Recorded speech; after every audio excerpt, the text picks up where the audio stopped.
அஸ்ஸலாமு அலைக்கும் வரஹ்மத்துல்லாஹி வபரகாத்துஹு. என் வணக்கம். இன்றைக்கி நாம் ஒரு அட்டகாசமான விளக்குரையை பார்க்க போகிறோம். வெறும் வார்த்தைகளால் ஆன கவிதை இல்லைங்க இது. இயற்கையோட ஒரு பிரம்மாண்ட பயணத்தை நம்ம கண்முன்ன ஒரு சித்திரமாக தீட்டி காட்டுற ஒரு அற்புதமான படைப்பு தான் இது.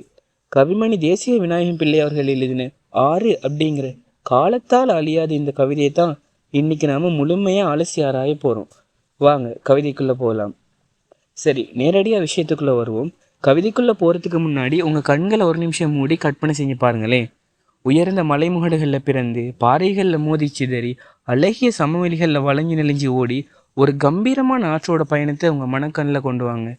அந்த பயணத்தில் ஆறு என்னென்ன செய்யுது, எந்த நிலப்பரப்புகளை கடந்து வருது, யாருக்கெல்லாம் உதவுது அப்படிங்கிறது தான் கவிமணி தன் கவிதையில் மிக அழகாக பதிவு செஞ்சுருக்காரு. இன்றைக்கி நாம் என்ன பார்க்க போகிறோம்னா, முதல்ல ஆசிரியர் குறிப்பு, அப்புறம் கவிதையோட வாசிப்பும் அதோட விளக்கமும், அதுக்கப்புறம் பாடச்சுருக்கம், அதுக்கு பிறகு சில முக்கியமான சில அரும்பதங்கள், கடைசி அவங்கள யோசிக்க வைக்கிற சில கேள்விகள். அவ்வளவுதான், ரொம்ப சிம்பிள்.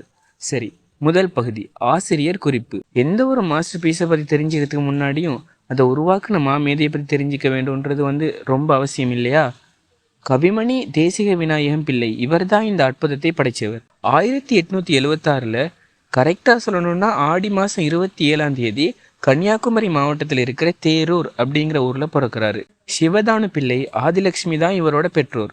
தன் வாழ்நாள் முழுக்க தமிழுக்காகவே அர்ப்பணித்து 1954 தன்னுடைய 78வது வயதில் இயற்கை எழுதுறாரு. இவரோட காலம் தமிழ் இலக்கியத்தோட பொற்காலம்னே சொல்லலாம். இவரோட இலக்கு ஆளுமை எப்பேற்பட்டது அப்படிங்கிறத இவரோட படைப்புகளை நமக்கு காட்டி கொடுத்துரும். மலரும் மாலையும், உமர் கையாம் பாடல்கள், குழந்தை செல்வம், அப்புறம் கவிமணியின் உரைமணிகள், இது எல்லாமே ரொம்ப ஃபேமஸ். இன்றைக்கி நாம் பார்க்க போகிற 6 அப்படிங்கிற கவிதை கூட அந்த மலரும் மாலையும் தொகுப்புலேருந்து எடுத்தது தான். சரி, கவிதைக்குள்ளே போகலாமா? அடுத்த பகுதிக்கு வந்துட்டோம். கவிதை வாசிப்பும் விளக்கமும். ஒரு ஆறு எப்படி வளைஞ்சு நெளிஞ்சு ஓடுமோ அந்த சத்த நயத்தோட இந்த கவிதையை படித்து அதோட அழகை ரசிப்போம். கவிதையோட ஆரம்ப வரிகளை கவனிங்க. கல்லும் மலையும் குதித்து வந்தேன், பெரும் காடும் செடியும் கடந்து வந்தேன், எல்லை விரிந்த சமவெளியெங்கும் நான் இறங்கி தவழ்ந்து தவழ்ந்து வந்தேன். கட்டும் மனையேறி சாடி வந்தேன், அதன் கண்ணறை தோறும் நுழைந்து வந்தேன், திட்டத்திடர்களும் சுற்றி வந்தேன், மடை சீப்புக்கள் மோதி திறந்து வந்தேன். இதோட நேரடி அர்த்தம் ரொம்பவே சிம்பிள், ஆனால் ரொம்ப பவர்ஃபுல். ஆறு எங்கே பிறக்குது? அந்த உயர்ந்த மலைகளில். கற்கள் மேலே குதிச்சு அடர்ந்த காடுகளை கடந்து வருது. அப்புறம் என்ன ஆகுதுன்னா, சமவெளி அடைஞ்சதும் ரொம்ப அமைதியாக ஒரு குழந்தை மாதிரி தவழ்ந்து போகுது. நாம் கட்டின பெரிய பெரிய அணைகளை தாண்டி அந்த அணைகள் இருக்கிற சின்ன சின்ன வழிகள், அதாவது கண்ணறிகள் வழியாகவும் புகுந்து தன்னோட பயணத்தை தொடருது. செம்ம ஸ்டார்டிங் இல்லையா? சரி, அடுத்த பந்திகளில் ஆறு எப்படி ஒரு தாயா மாறுதுன்னு பார்ப்போம். காயும் நிலத்தலல் ஆற்றி வந்தேன், அதில் கண்குளிர பயிர் கண்டு வந்தேன், ஆயும் மலர்பொழில் செய்து வந்தேன், அங்கென் ஆசை தீர விளையாடி வந்தேன்.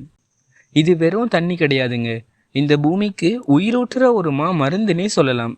அதாவது பயங்கர வெயிலில் காஞ்சி போய் கிடக்கிற நிலத்தோட சூட்டை இந்த ஆறு தான் தணிக்குது. அந்த வறண்ட நிலத்தில் பசுமையான பயிர்கள் வளர்றதை பார்த்து ஆறு தன்னுடைய கண்களை குளிர வச்சுக்குது.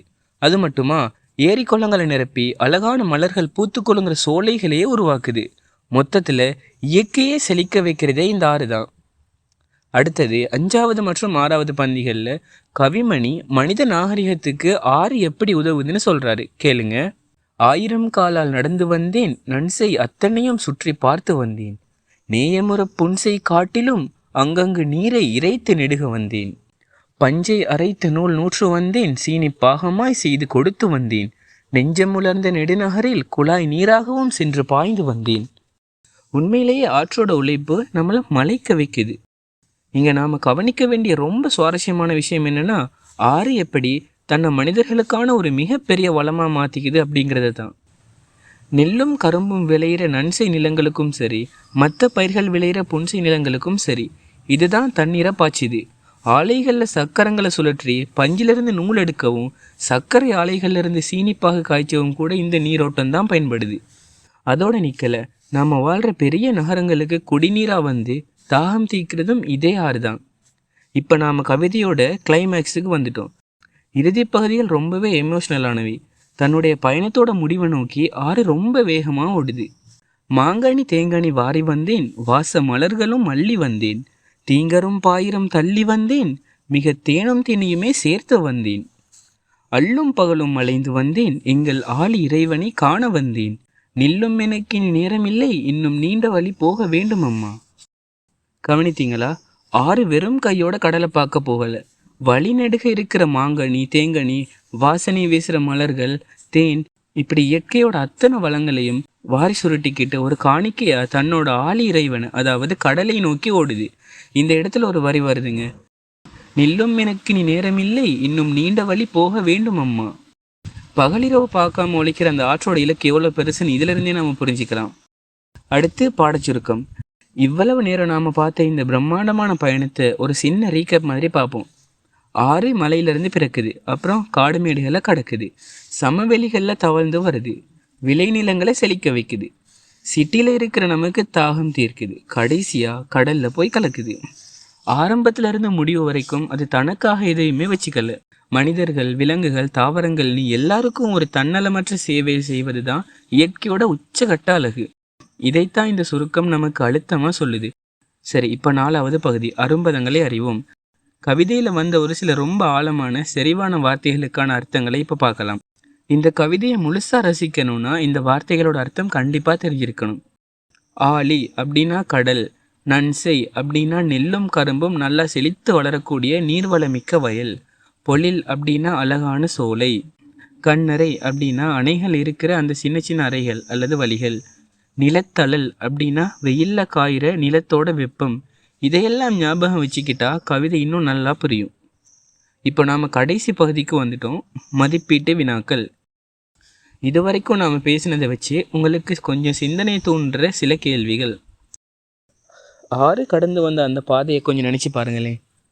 ஆறு எங்கே தவழ்ந்து வந்தது? மலைகள்ல இருந்து இறங்கி அந்த சமவெளிகளில் தானே. அது எங்கே விளையாடியது? அதுவாக உருவாக்கின அந்த மலர்ச்சோலைகளுக்குள்ளே புகுந்து ஜாலியாக விளையாடிச்சு. ஆறு எங்கெல்லாம் போயிட்டு வந்ததுன்னு யோசிச்சா, மலை, காடு, அணை, ஏரி, விளைநிலம், பெருநகரம்னு ஒரு மிகப்பெரிய நிலப்பரப்பே நம்ம கண்ணு முன்னாடி வருது. சரி, இந்த கேள்வியை பாருங்க. அல்லும் பகலும் அப்படின்னா என்ன அர்த்தம்? இரவும் பகலும் எந்த ரெஸ்ட்டுமே இல்லாமல் உழைக்கிறது. இன்னும் நீண்ட வழி போக வேண்டுமம்மா என ஆறு ஏன் சொல்லுது? அதுக்கு என்ன அர்த்தம்? தன் வாழ்நாளில் தான் செய்ய வேண்டிய கடமைகள் இன்னும் நிறைய இருக்குது, தனக்கு நிற்கிறதுக்கு நேரம் இல்லை அப்படிங்கிற அதோட அந்த தீராத அர்ப்பணிப்பை தான் அது குறிக்குது. கடைசியாக உங்களை யோசிக்க வைக்கிற ஒரு ரொம்ப முக்கியமான ஒரு கேள்வி, இந்த கவிதையிலேருந்து நீங்கள் கற்றுக்கிட்ட பாடம் என்ன?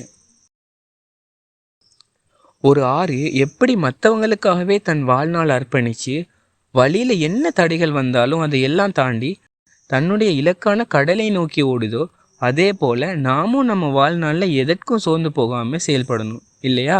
இந்த ஆற்றோட தன்னலமற்ற பயணத்தை எப்போவுமே உங்கள் மனசில் வச்சுக்கோங்க.